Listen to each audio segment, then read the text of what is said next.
Thank you guys for coming. So I have a lot of today we're going to talk a little bit about gratitude. Especially today this is, thank God, my 300th class. And it's a big milestone, and there's no question I couldn't do it without everybody's pushing me and all the continued blessings from everyone. So believe it or not, 300 classes are on SoundCloud. So it's been there's been a lot of wisdom passed down, thank God, and I'm very happy that we're able to help so many people, especially people in addiction, especially with everything. So tonight's class is it's going to be a huge class. This one I got from Israel. And it's going to be really, sometimes like I said, common sense is not always common practice. And we're usually getting knocked out on the small things in life. So I want to give you guys a tremendous class tonight, and I think you're going to be very grateful. So tonight we're going to talk about gratitude. Okay? We're going to talk about why we have infections in our life.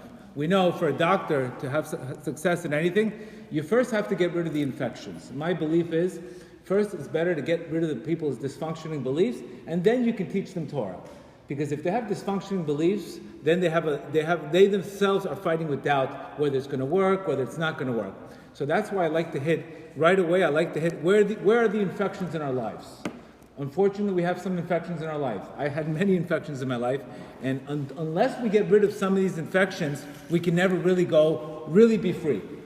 So Rav Nachman says something very beautiful in lesson 2, and when I read this in the Kotel at 3 o'clock in the morning.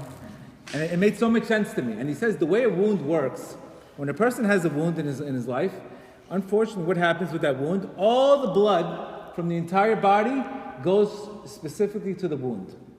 And it disrupts the rest of the body's function. Basically, the blood becomes retarded in that area of his life, and that shuts down basically everything else. So I said to myself, more people should be talking about let's get rid of the infections before we can talk about everything else. Because you can have everything, but if you have one infection, eventually it's going to pollute all your blood. So unfortunately today, the infection that I think a lot of people are dealing with today is ingratitude. And this was something that I have personally dealt with for a year and almost 18 months. And I didn't realize the whole time that it was an ingratitude problem. When you go to a massage place and they ask, where does it hurt? You say it hurts here, right? And now everybody's rubbing the wound here. But if you understand anything about healing wounds, the pain is usually never there. It's usually higher or lower. This is a result of the pain, but it's usually never in that spot. It's higher or lower. And when I heard that, I said, wow, that's a very deep lesson. Because most of our problems that we think we have are really not in that wound, are higher or lower.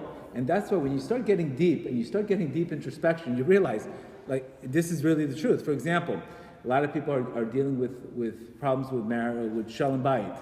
And they're thinking it's their wife all the time. Yeah, it's my wife, she's crazy, look what she does to me. Every time she comes home, she attacks me, and I can't take it anymore. It's not the shalom bayit problem, his guy's problem. He has a low self-confidence problem. So every time his wife gives him a comment, he has to answer back.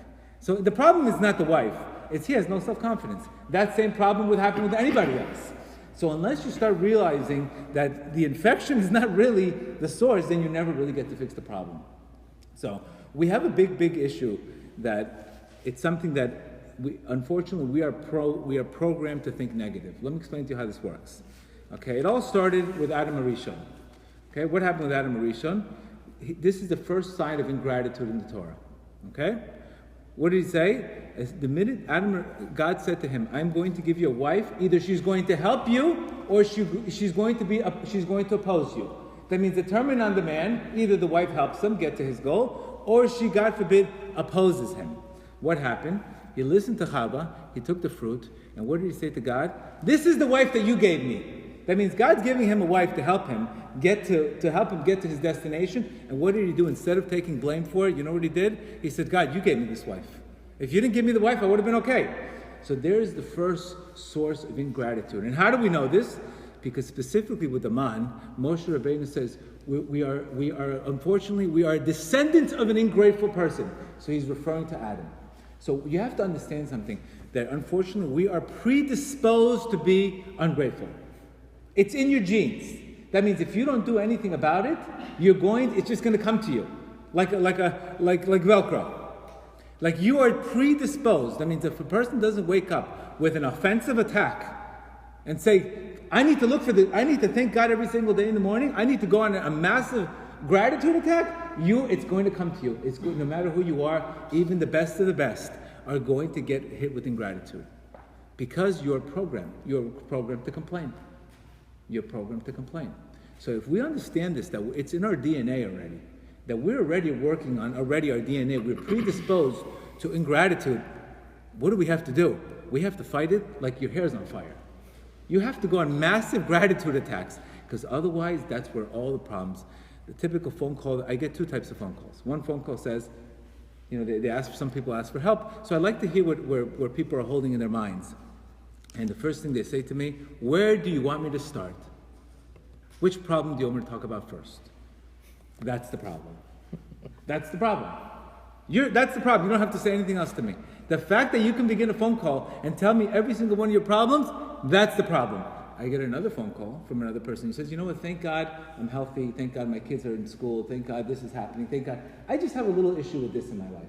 That person gets help, this person is staying in the same problem. Because to get to the mind from where you can't find anything good in your life, that's a problem. So 10 seconds I could tell you what the issue is. Reb Nachman clearly says in lesson 82, he says, if a person's life is upside down, it is a sign that he's got arrogance. What are you talking about? You mean my life is upside down, I have arrogance? It doesn't seem right to say that. Absolutely. Because we have to fight for gratitude. You have to fight it. Let me continue what he's saying here. So what happens? So the Jews were prone to complain. They were complained in the desert, and that's why it says, you are a descendant. Adam should have been happy he didn't have a mother-in-law. Well, he should have gratitude. I don't even have a mother-in-law. He was the first guy in the world that didn't have a mother-in-law. He should have been happy about that. But instead, he blamed God for giving him Chava, who was supposed to be his tikkun, and he blamed God. So this is in our DNA, and unfortunately, this is, if a person doesn't realize this, if a person can go his whole life and realize, you know what? I have it all wrong. And it's a very scary picture. It's a very, very scary picture, because you could miss out on your whole life if you don't see this. Many people say, what do I have to be thankful for? I'm not feeling good, I don't have a job, I don't have parnasa. Because what happens when you complain, we're going to talk about now, it's very, very frowned upon with God. It's probably one of the worst sins you could do. God knows a person has desires for women, for food, for that. He'll work on himself. But ingratitude, that one, you're almost in a state of a constant audit. Every single day is a day of audit for you. After you realize, and you do a lot of his bodhidut, you come to realization that all our problems at the end of the day were our expectations. And if we don't turn them into appreciations, then we get stuck with unfulfilled expectations in our life. And guess what? What happens? We get upset. Life is not going the way we're supposed to going. Instead, we have to turn those expectations into appreciation. And that's what we're supposed to do. But if you don't stop and realize this, that's what happens. So it's already in our DNA.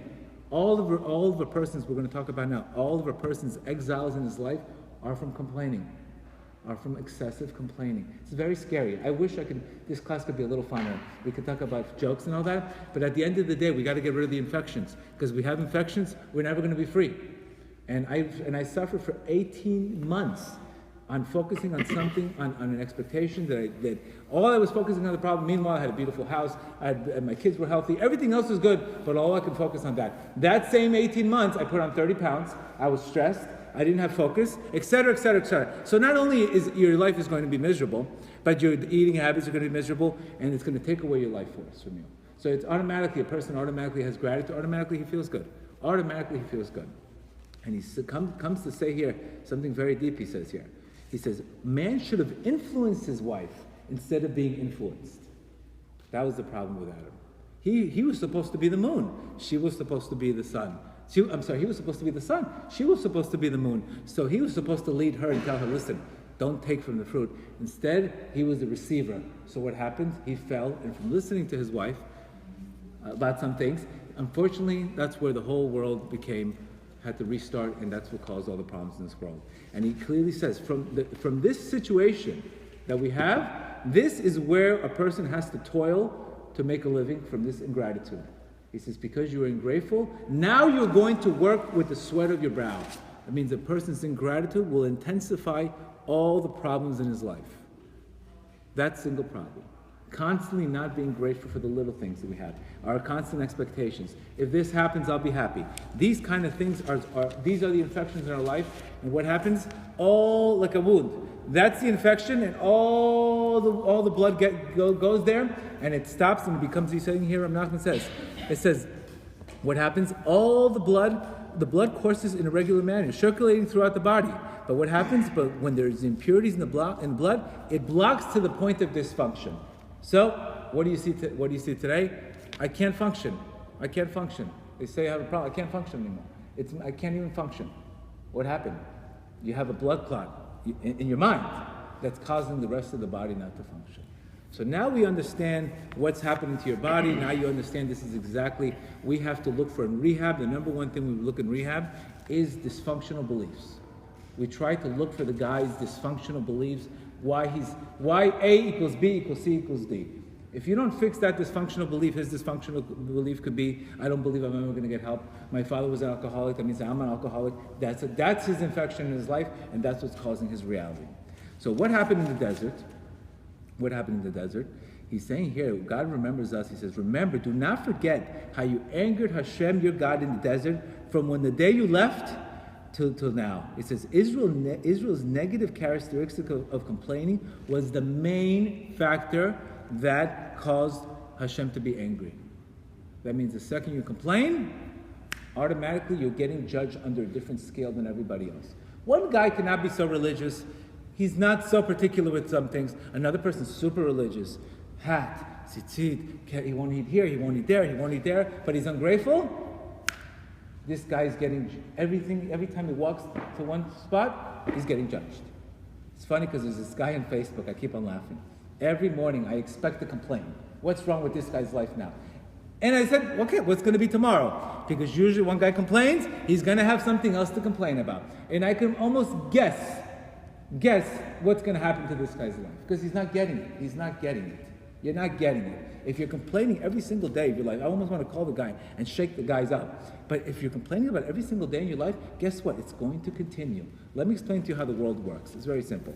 Why I'm very particular about people getting out of certain states. It's very simple. The world works with a lower arousal affects a higher arousal. You understand? The minute a person changes his arousal down here, upstairs they change for him. That's the way the world works. Higher arousals don't come because you're a nice guy. It just doesn't come. Person has to do something here, because if it was like that, then everybody would be doing great. There would be no free choice, there would be nothing. So God creates the world where a person has to have a lower arousal, and that influences a higher arousal. That means if you want to be on 96.5, you need to turn the channel to 96.5, and then upstairs they'll turn the channel to 96.5. They don't turn the channel to 96.5 if you're not on the same frequency. So basically, we are in control of our own destiny. That's a very important concept, because if a person's depressed, God forbid, a person's complaining, and he expects something to change, it's insanity. It's not going to happen ever, because he has to create a different energy down here. Again, this is not easy. It's very, very difficult. Even when I was preparing for the class, my air conditioner broke in my office, and I was complaining for 1 hour about my air conditioner not working. And I'm preparing for the class. You understand? I'm preparing for the class, doing the notes, and I said, what's going on with this air conditioner? How many times is this air conditioner going to break? And I'm sitting there preparing for the class, and this is what happened to me. And I'm talking about this all day long. So this is something that if you don't have a massive attack in gratitude, ingratitude will take over. I don't care who you are. I don't care what you're doing. I don't care where you are in your life. It's going to catch up on you. It's going to catch up on you, because that's what you're programmed to do. You're programmed to complain. You're programmed to see what's wrong in your life, now what's right in your life. So I know this. I said, listen, we got to wake up at 5 o'clock in the morning and just bust out, go on offense of gratitude. Because if not, ingratitude is going to take over. Look what he's saying here. When Moshe was trying to take the Jews out of slavery, imagine a guy trying to take a guy out of rehab. And you know what the guy says to him? He says, you're the one that caused me to be in this rehab for a long time. I mean, the guy's trying to get him out of rehab. And the guy's telling him, it's your fault. The Jews were complaining to Moshe, saying, you're the reason why we're in slavery longer. Because you made Pharaoh work harder for us. The fact that ever since you got involved, all the work became difficult. So all the Jews says, instead of Moshe, listen, look what he had to deal with. All they were doing is blaming him for the intensified slavery. Can you imagine? And look what he's saying here. He says, this lack of appreciation itself was the reason for the intensified exile. The only reason why people go through an intensive exile is because of a lack of gratitude. The only reason. The only reason. That's the only reason he's saying here. Is because of the lack of gratitude. If the people of Israel overcame their gratitude and started thanking, they would immediately be relieved right away. Gone, finished. But the fact that their ingratitude caused all this to them. He says, what we were saying when they were trying to take the Jews out of it, when it was, as there's not enough graves in the desert. Imagine somebody's trying to get you out and you're saying there's not enough graves in the desert. All they displayed was ingratitude, and he specifically says, leave us alone, we want to be slaves in Egypt. That's what people do. When people are depressed, what do they tell you? Leave me alone. I'm happy here. I'm happy being depressed, I have my comfortable walls, and that's where I want to be. That's what they tell you. Nothing's changed, by the way. Nothing's changed. So that person, unfortunately, God forbid, can get sick, God forbid can be in a long state, because he's saying the same thing that the Jew says. Leave me alone, I'm happy. I'm happily depressed. So that's what's very, very frowned upon, and that person doesn't, God forbid, see results. So only when you change your mind, a person gets a difference. He says the difference, listen to this line here. It's very important. He's saying here, the difference between a person successfully withstanding a trial, because in order for a person to get through somewhere in life, he has to go through trials, because otherwise it would be too easy for the world. He says the only way a person can successfully get through a trial in his life is only dependent on his level of gratitude. The more gratitude you have, the easier you're out of the problem. The quicker you pick up your game and find the infection, that's the beginning of healing. The quicker you don't find it, the longer you take, that's the beginning of the exile. And we all know a lot of people in a lot of exile. I know tons of people, and all I want them to do is change their mind. Because when they change their mind, you change your life. Why? Because the lower arousal has to happen before the upper arousal. Don't you understand? It's like physically impossible for something good to come to you. I tell people, it's physically impossible for something good to come to you. Because there's no space. We spoke about negative thoughts before. What do negative thoughts do to a person? They clog up his heart. If a person has a clogged heart, there's no room for creation. There's no room for an opening. If a person's closed, I don't have an opening. That's why we scream about this. Because there's no other way. The people that are making and seeing major breakthroughs, number one reason, they changed their mind, they started turning the expectation into gratitude, and their life is all of a sudden, miracles all of a sudden are happening. Change mind, change your life. And that's what they're saying here. So look what he's saying here. So any kind of difficulties that we have today, we're normally playing, why are you doing this to me? Why are you putting me through this? It's like a kid coming to a father and says, why are you punishing me for a week? And the father says, you should be in your room for 2 years. But I gave you a week. And he's complaining you should be here, you should be there for 2 years. And I only gave you a week and you're complaining about the week? Okay, here you go. Now you need dinim. Now you need judgments. So it's something so careful that we have to be on. Rashi explains that God gave them a taste of faith, and their stubbornness, what happens when they had stubbornness, they complained, and this was the reason why they suffered so long. Remember, when the Exodus, you have to understand something, the Torah is not a history book, it's an instruction manual. The word Torah means hora'ah, it means to instruct. You want to see your problem? You want to see how to get out? Go into the Torah. It's black and white how to get out of there. You can go to this conference, you can go to Landmark, you can go to that one, you can do whatever you want. But if you don't fix this ingratitude, you're getting judged by a different scale in Shemayim, so you don't even have a fair advantage. It's like the guy's up, 21-0, and you just started, you're up minus 21, you're down 21 points before you started the day. How many games can you win? How many games can you possibly win if you start like that? So that's what he's saying. Look what he's saying here. He says, Rashi, the difference is what happens when a person prays? He's saying when a person prays in a form of a complaint, which I used to do. Why are you doing this to me? How come this is happening to me? I gave charity, I did this, I walked the lady across the street, I gave this guy a basket, I kissed my neighbor, blah, blah, blah, blah, blah. All of a sudden, you start naming all the good things you did, and you tell God, by the way, you got the wrong guy. Look at all the things I did. I lived with my mother-in-law, blah, blah, blah, blah, blah. Look at all the things I did. So that form is really, it's a complaint, you understand? So a prayer when a person prays with a complaint, You understand? When a person prays with a complaint, not only is the prayer not answered, by the way, it even stimulates more harsh judgments on the guy. You imagine? The guy's going there to save his life. All of a sudden, that's why people tell me, I don't know what happened. Ever since I'm doing his blood, things are getting worse. I said, what are you saying? I mean, what are you saying? Give me a tape recorder of your conversation. It's not supposed to be like that. Did you listen to the class? He says, ever since I started doing his blood, things got worse for me. So I said, what are you doing? I'm just complaining to God about my life. That's not what you're supposed to be doing in Zbadidut. I told you, first when you ask somebody for a favor, you first have to tell them all the good things they did about you. And then you can sit there and request with mercy. We want mercy from God. God, I don't deserve it. I want mercy. Not, I deserve this, why are you doing this to me? And not saying thank you. When you say thank you, that means you have a munah. Thank you means I accept that this is happening for a reason. I'll tell you why. Because you're born in this world, like we said before. Complain everything that's on the table, why it's always shaking, why I have anxiety. Or you can realize the table is a missing leg, and you can focus on fixing the table. But if you focus on the leg, every time it's shaking, every time you put something, it's a sign that you're not looking in the right place. So when you say thank you, because we have tikkunim to fix. Maybe in a past life you were very angry, and now you have to be with a particular wife to fix your anger problem. Maybe in a past life you were rich, and now this life you're going to come back needing to give tzedakah.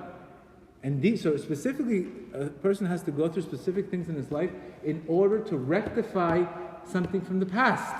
So God put you in that situation so you can fix yourself. It's not an all-inclusive vacation here. It's not the Bahamas, guys. This is life. That means you have a mission to do, and if you do that mission, that means that mission is going to have challenges. And what do you have to do in that mission? You have to close your eyes, and you have to say, you know what? This happened to me for a reason, because it's in order for me to actualize and do what I'm supposed to do. If you understand that, we're predisposed. We're coming here with missions. We're not coming here with nothing. So that's why he's saying here, there's no sin in the Torah worse than complaining. That's what Rabbi Brody, Rabbi Rush says. It says Hashem despises ingratitude more than any other sin, and guess what? He also hates self-pity. Person has self-pity, worse and worse and worse and worse. Self-pity is one of the worst things. Again, the key is to realize, okay, I have an infection. Let's start working on the infection so the blood can stimulate in the body. But self-pity, people are waiting for things, and you say, why are you so cruel? Because this is coming from Hashem. This is what the Torah is telling you. He doesn't like self-pity. He doesn't like it. So he says he can't stand self-pity because Hashem is fully aware of people's inclination, and he's saying here that he gives you, a person sees, if he's complaining, and God forbid that complaint that you're doing is not warranted, then, listen, now I really have to give you a reason to complain. Before you complain, but you know what? I understand you're complaining about, but it's really ridiculous that you're complaining about this. Then you're going to get a real reason to complain about. And that's exactly why Tisha B'Av today, that we're crying over, because what did Hashem say? Because you cried over nothing, I'm going to give you something to cry about. So, crying, complaining, it almost gives you, it's like calling the IRS and telling them, by the way, I need my books checked. It's like literally that's what you're doing to yourself. So we want to avoid that. We want to do whatever it's necessary. We want to wake up in the morning and find a way to squeeze out gratitude so much. When I was able to pick up my game, I saw miracles in my life. I didn't do nothing else but have gratitude and be mindful of what, you know what, I'm complaining. I only complained for 10 minutes today. Very happy. Cut those 2-hour complaints to an hour. It's not going to happen overnight. I'm going to be honest with you. It's impossible. But you're going to check yourself. And you're going to say, you know what? I did good today. I only complained for 1 hour instead of 2 hours. +1. That's a good sign. Listen, you're a human being. You're a human being. But you think about how many things you complained about today. Probably a lot. Probably a lot. And that's the reason for our intense exile. He says, lack of gratitude. Rav Nosson says, if a person just expressed gratitude for his suffering, now, you know what happened? He would merit the complete redemption. Right away, he would be redeemed. Rabbi Rush is going to come out with the book saying, the minute I said thank you, I saw a miracle. Because thank you means emunah. Thank you says, I accept that this is the best thing for me, and that means emunah. And so I tell people on the phone, first, even tell my kid, say thank you for this. Say thank you. Why would I say thank you? I lost this. Because you need to program people to say thank you for the good or the bad. For good, because we don't know what is bad. You're going to hear an unbelievable concept here later on, that it's really been the key to any business and a key to your life. What you do when you have a constriction in your life. He's saying the reasons that a person's prayers are ineffective when he cries and complains. He says not only do they come back empty-handed, but what happens? Heaven sends an angel to make sure to put plaster on the area where you're complaining to make sure you don't get out of that area. By the way, they put more drywall in there. Make sure that you're stuck in that spot forever. That's what happens every time a person complains. They replaster the room for you. When you have gratitude, they start opening the room for you. That's exactly what happens. So you can see what happens. So now we're going to discuss. So now we know we're predisposed to it. It's in our blood system, and we have to be very careful. I gave you guys I don't know if anybody listened to the class about food, and it said how when a person, how does a person know that he's connected to God? That means he's satisfied with what he has. Why when the angels were saying, how come the Jews got redeemed? You know what God says? Because they're so careful to say Birkat Hamazon over an olive instead of an egg. Because they're satisfied with they're satisfied with just a little bit, and they benched anyway. That's why the God created them to be satisfied, because they were satisfied, not because they were unsatisfied. Yalkut Yosef has a line that says here, why do we leave a piece of bread over on our table? Why are we supposed to leave over a piece of, they say in the Gemara, leave a piece of bread over on your table. Why do you have to leave a piece of bread over on my table? Look what he says here. The Sifri says something very, very beautiful. He says the reason why you have to leave a piece of, and he says, the Gemara says, if a person does not leave a piece of bread over on his table, he will not see a sign of blessing. He will not see a sign of blessing. What do you mean? Because the guy's a little hungry, he's not going to see a sign of blessing? It doesn't make any sense. Because what happens is when you eat the whole bread, you're saying, God, you didn't give me enough. You didn't give me enough bread. You didn't give me enough. But when a person leaves a piece of bread, you know what he's saying? God, you gave me more than I needed. That's when he gets blessed. When does a person know that he's in a soul state? How does a person, the Gemara says the person know he's rich? A person is rich when a person is happy with what he has. That means whenever your soul feels abundant. If you're in your soul level, you will feel abundant. If you're in your ego level, you know what you're going to feel? A lack. Anytime you feel like you're lacking something, you're in your ego level. Anytime you feel abundant in your life, you're in your soul level. That's how you know. How do I know I'm in my soul state? How do you feel? I'm lacking this? You're not in your soul state. Because your soul generally, your soul generally is happy with what it has. So your soul is prone to feel abundant. Look what he says here, something. He says, what is the root of Amalek? What does Amalek represent in our life? Amalek represents the doubts that we have in our life. Anytime we have a doubt in our life, I don't think this is happening. Anytime we have a doubt, this represents Amalek. He says, where did this come from? Amalek appeared to the children of Israel when they asked, is God in our midst or not? He split the Red Sea, 10 makot on the Egyptians, and they're asking, is God here or not? How many times do we have a situation where God did 100 miracles for you? Where's God? How'd you get the house? How'd you get married? How'd you get your kid? Where's God? Where's God? Where was he when you got all these things? The minute you say, where's God?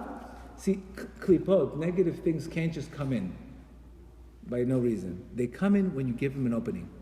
The minute Abraham Avinu says, how will I know that we will be saved? The minute you say something stupid, that's when he got the 4 exiles. The minute a person, that's why he said, be careful what you say. Be careful what you say. You have no idea what you're saying. A guy says the other day, how long is this going to last? It's going to be years. No, I told him it's not going to be. It's going to be decades. Why would you say something is going to take years? No, it's going to be decades. I told him. Huh? What? What do you mean decades? That's what's happening. Look what he's saying here. He's saying here, the minute they ask that question, go send them a Amalek. That means the minute a person has doubt in his life, they send him all the things to scare the you-know-what out of him, because he gave them an opening. If you don't say anything and you don't have fear, they'll leave you alone. But the minute you ask stupid questions, you get stupid answers. How long is this going to take me? Let me show you. That's what happens. That's what happens if we're not careful and mindful. And you know what happens with all this? People go through this, then they say, you know what? Hashem abandoned me. He left me. I'm not going to become Shomer Shabbat. I'm not doing this. Who's winning here? You or who? Who are you trying to... That's what I'm saying. I left the religion because Hashem did this to me. Okay, good for you. You just went in a deeper hole. Why'd you do that? Hashem abandoned me. I said, even if you were a Buddhist, they would have thrown you out of Buddhist also. When you have an ingratitude, every religion, they kick you out. Even Chabad will kick you out. And Chabad takes everybody. It's not depending on God. It's your lack of gratitude disconnects you from anybody. It's not one religion. So, Hashem, look what Hashem did to me. He caused this to happen to me. No, you caused it yourself. I hate to be so hard like this. But at the end of the day, I'm obsessed with one thing, results. I'm obsessed with results. If I know I can help people and I know I'm in my same situation, and I wish somebody screamed at me and told me, give more charity, go do this, go do that. I wish you'd tell you know what? You are being so ungrateful for what you're going through. You big baby, you better change your mind frame. I wish somebody said that to me, but I think I had to go through experience. So that's what I do to people. I scream at them sometimes when they need to be screamed at. Because that's what needs to happen, to wake people up. Because otherwise, they're ruining their whole lives because of stupidity. Stupidity, dysfunctional beliefs. How many people do I see in rehab? How many people do I see in rehab with the same dysfunctional belief? It's the same story. How did you get here? Okay, this happened. God abandoned me. Okay, sit over here. This happened. God abandoned me. Sit there. This happened. God abandoned me. Sit here. So what do you try to bring the guy? You try to bring the guy's dysfunctional beliefs back to reality and telling him, listen, the way you're thinking is what got you. We need to change the mind and then we'll get you healed. That's why healing only happens with emunah. There's no emunah, there's a lot of suffering. So people have to realize, why am I suffering? Because usually I'm doing a lot of complaining. The Zohar says very simple. He says, if the Jews accepted the decree in the desert, they would have been redeemed. This is the same person. Everybody's suffering, everybody's personal exiles. The minute they start saying thank you, they start seeing an opening in their life. But if you don't say, how can I say thank you? Then we have a whole different conversation. Because I can't convince you on something obvious. Because a person normally has realized, wow, maybe I was dysfunctional. That's what happens when a person does self-assessment on himself and he starts working on himself. He realizes that usually I'm the one that needs to change, not the situation. A situation cannot change if I'm the one that's not interpreting things correctly. Now, what are you going to tell me about my nights in my life? I'm going to explain to you how to deal with them right now, okay? Rav Nachman says here that the key for a person you want to have a good hisbodedut, you want to start talking to God, you know how you get an opening? First, you have to give thanks for the past. Just like you would go see your father. Thank you for the car. Thank you for this. Thank you for that. Then you can request. I always pray for unearned gifts. I like unearned gifts. Because you know what? If I'm praying for an unearned gift, I can't get audited on an unearned gift. But that's why it says in the Gemara, says there's a special room in Shemayim for unearned gifts. Nobody knows about it because everybody thinks they deserve everything, right? So nobody knows about that room. It's like the unclaimed property for Jews. What do you mean, unearned gifts? If people would start but I do earn, but I really earned it. They can't even accept to say the word that they of an unearned gifts. So what are we supposed to do? Rav Nachman says the key to get the treasury of unearned gifts. I'm giving you a tremendous chidush here. He wrote a book, The Treasury of Unearned Gifts. How to receive unearned gifts. And he says one of the big factors to receive unearned gifts is very simple. Is based on Moshe Rabbeinu. Moshe Rabbeinu, when he prayed to get to Eretz Yisrael, Moshe Rabbeinu, his whole life, he had to deal with the Jews. He should have said, I deserve to get to Eretz Yisrael. If anybody deserved to get to Eretz Yisrael, it's Moshe Rabbeinu. And he prayed for an unearned gift. Imagine us in our life, what we should be praying for. So how do we approach God? God, thank you for this, thank you for that, thank you for that. By the way, can I have an unearned gift? You got it. Here's your unearned gift. This is not happening in my life, that's not happening in my life, that's not happening in my life. I want this, You're going to get double plaster on your walls. You can open up a drywall company. You're going to have so much drywall that you're not going to know what to do with it. And that's what I'm seeing in people. Life is not meant to be so complicated. It's not meant to be so complicated, where you have to go and figure so many things out. It's just we're missing the simple lost art of gratitude, and it's a lost art. Simplicity, gratitude. It's a lost art. It's like it's gone. It should be in a museum. The one guy that prayed like a simple person, like a simple child, asking God for gratitude. It's a lost art. Nowadays, it's all stress, emotional stress, all this. And we lost the simplicity. So that's where Rav Nachman, he brings it back to you. And I'm very grateful in my life that I wasn't raised religious. And I wasn't raised anything. And somehow I ended up on the Breslov boat. Somehow somebody picked me up from Breslov, and I was lucky to be connected, because so many people, unfortunately, they're so stuck to these belief systems. What do you mean? I talk to Hashem. I learn Torah all day long, but you're ungrateful. How could learning all day long and being gratitude? You can't be. It doesn't make any sense. It doesn't make any sense. How could you walk around a religious person learning all day and walking around with depressed? It doesn't make the system's off. The system's off, right? It's like seeing a football player with eating a cheeseburger and being scared. It doesn't make sense. That's exactly what happens. They think everything's going good as long as I got the outfit going, but they're missing the simplicity of gratitude. It says, God, so what do we need? We need to pray. It's usually an indication that a person is having a very tough time with gratitude. It's going to be very hard for him to pray. It's hard for you to pray, because what are you going to pray for? You don't believe it. You understand? An indication that you're praying is an indication that you have gratitude. Because usually when a person has gratitude, he says, wow, this works. Let me go pray for something. I have a problem with this person. Let me go pray for something. It's an indication that it works. But a person that has no gratitude is saying, it's not going to work. The Arizal says something very, very important. He says, anything that you receive in your life without praying for it, it's not such a good sign. And it's a chance that it might not stick. The Arizal says this. He says, why? Well, maybe God wants to give the guy a gift.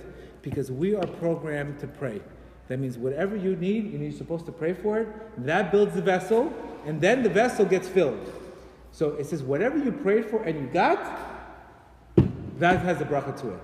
Whatever you received, why? Because the guy says, look, I received this without praying. Why should I pray anymore? So there goes the arrogance. So tell the guy, go pray. I don't need to pray. I get things free. It screws up the whole system. So what happens? The guy sees it, he loses it, and then he says, well, what happened to my things? So we are programmed. You need something, you open up your mouth. Your mouth is the vessel, your mouth is a munah, and that creates the filling. Once a person does that, then that fills it. That's how that works. It's a very, very simple process. It's not a very complicated. You need something, you pray for it with simplicity as an unearned gift, and I guarantee you will be hitting every single thing you need.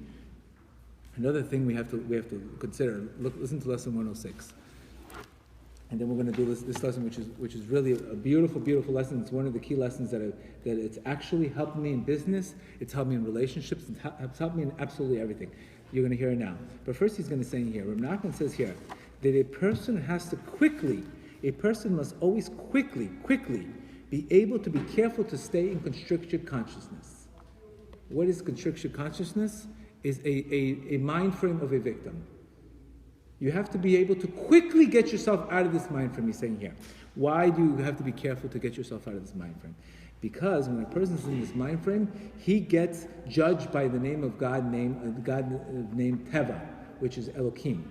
That means God is there, but he removes himself from you. You think you can figure it out? You don't need me? Go ahead. Whatever's supposed to happen to you is supposed to happen to you. He removes himself from the person. So he gets into the concept of Hateva, and the name Elohim is a name of judgment. It's not that God's punishing you, it's just he removes himself from the picture. He's there, but he says, like the kid says, I want to live by myself. Go ahead. Here's the door. Let's see what it's more or less like what you're doing to a kid. The kid's arrogant, he doesn't want to live in his house anymore, he thinks he can do it by himself.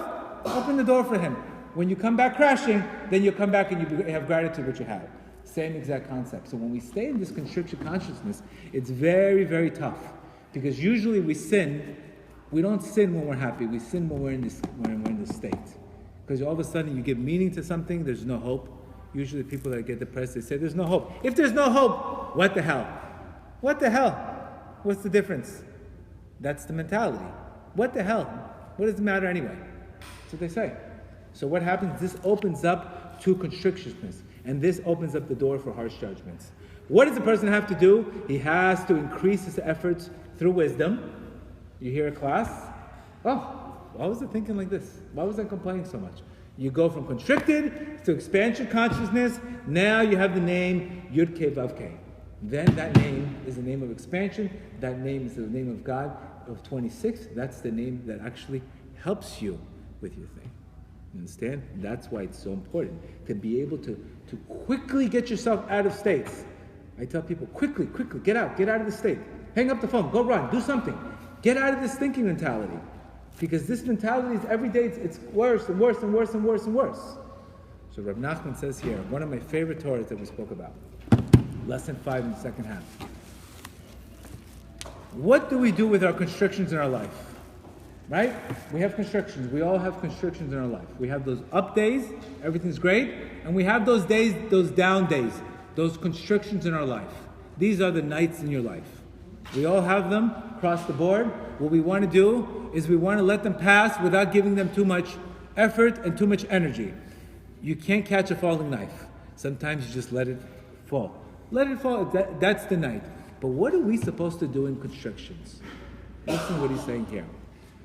He's saying here, he says, as soon anybody who makes the partner of heaven a partner in distress. I've used this Torah for the past 5 years. I've seen miracles through this Torah. He says, anybody who sees a name of heaven as a partner in distress, they double his livelihood for him. As it says, when Shakai is in your distress, double the money is yours. That means in order for a person to go to a higher level, he's going to have to fall in a constriction. And what is he supposed to do in the constriction? Hashem, partner up on this deal. I got a problem. It's an opportunity. So what are you supposed to do when you have a constriction? You're supposed to say, Hashem, I'm taking you as a partner in constriction. And then you go up double. Every single time this happens to me in constrictions, what do? That's an opportunity. You have a constriction, don't complain. Find the opportunity. I always told people, either you win or you learn. Did you win today? Mazel tov. If you didn't win, you learned. You can't have, I lost. I had a bad day. No such thing. Either you're creating a new day, or you won, or you created a new day. That's what he's saying here. Rav Nachman will show here that when a person says a blessing, in a time of distress, what happens? God creates the double high. So sometimes you have to go through that downfall in your life in order to double up. But your test is, what do you do in the constriction? Do you complain? Do you say, why is this happening to me? Or do you double up? You have 2 5s. I got 2 5s. Or do you say, double up on the 10s? And you go for the 21. That's what you're supposed to do. And you know why? Because if you look at your mezuzahs, the name Shakai is Shin Daled Yud. Every mezuzah has a Shin Daled Yud in it. You guys see it's 3 letters? Shin Daled Yud. That's the name that represents protection. That's the name that represents fruitfulness, abundance. If that name is not being properly, if a person's not in a good state, in that same name also has the name Shin Daled. When you take out the Yud, what does Shin Daled mean? Shed, demon. So basically, if a person's not happy, what happens? The blessing that he was going to come to him, he gets 1%, the other side gets 99%. You get 1%. You get enough to pay your food bills, you get enough to do this. If a person's happy, the other side always has to get something in this world. They have to sustain things. That same name, every time you look at a mezuzah, either you have the whole name Shin Daled Yud, or you have the name Shed. Shed is a demon. Shed is a negative force that takes away all the blessing. It's not a lack of light. I tell people all the time. There's not a lack of light. It's like the guy who has 5 sewing machines and he's praying to God for more orders. But you can't even fill the orders you have. Why would you pray for more orders? You only have 5 sewing machines. Why don't you pray for more machines? Pray for a better manufacturing company than more orders, because if you get more orders, you're not going to be able to fill them. That's exactly what happens to people. Imagine a guy saying, I have 5 machines, I need more orders, God. Why are you not giving me orders? People will look at the guy and look like, what's the matter with you? You only have 5 machines. It's exactly life. You have 5 machines because you have a 5-machine mindset. And you're praying for more bigger orders. And when you get the orders, they break, your machines break, and you have nothing. Pray for more machines so you can fill the order. Common sense. That's what you're supposed to be doing. But what happens when you have impulse? Then you pray for more machines, you pray for more orders, and it's like a vain prayer. It's a prayer that's not going to do anything. And it's really a foolish prayer. But Nachman says, all suffering is because of a lack of doubt. I've spent 17 years trying to master prayer. What's the key to prayer? What makes one prayer go up? What makes one prayer go down? What's the key? And it's clearly gratitude and praying always for a better vessel, not more light. I used to pray for more light, I didn't have a vessel. I got nothing. Now I pray for a better vessel. I pray to fix myself so I can receive, because it's not a lack of light. There's plenty of light. It's just we don't have vessels. What happens to our vessels? Every time we complain, every time we get upset and we throw in the towel, then you have a very little vessel. God gives things to people who He can trust, not to people who can't trust. If He can trust you with the vessel, He will give it to you. If He can't trust you, then you get stuck in this. And it's an unfortunate, you sometimes you see, it's not fair. Why is this happening to this person? Go deep into the conversation. Go listen to the conversation for 2 minutes. Now I see why. Now I see why. And all of a sudden you took the shift back from God punishing this person to, oh my God, you caused this life reality for yourself for no reason. So what are we supposed to do in the constrictions? It's very simple. We're supposed to say, come partners with me, Hashem. I have a constriction. The Gemara says if a person puts Hashem as a partner in constriction, they double the money for him. It's almost like when you and Hashem come into a new partnership, you create a new entity. That new entity creates a new shefa, and then God has to fill whatever shefa that comes to. You create something new. So constrictions are a sign to get excited if you have vision. If you have vision, you look at a constriction, you say, I've had this all the times. I can't tell you how many of my businesses, every constriction had a brand new opening. Brand new, bigger opening that I never saw before, if it was been normal. But when you look at it when you have education, and you have the Torah, and you look at the Torah for the source, what am I supposed to do in a constriction? I'm supposed to double up. And I'm supposed to expand. Expand. God gives you sometimes a situation so you're able to see deeper, because otherwise you wouldn't see it if there was no problem. You wouldn't see it. And that's what we have to do. But like the Mesilat Yesharim says, just because you put effort in a shidduch, or you put effort in a date, and you took all this time and nothing went through, it doesn't mean it can't get transferred. Mesilat Yesharim, I believe lesson 21 says, it's like paying a tax. You can transfer the tax. If you put 6 months in a shidduch, you can get married.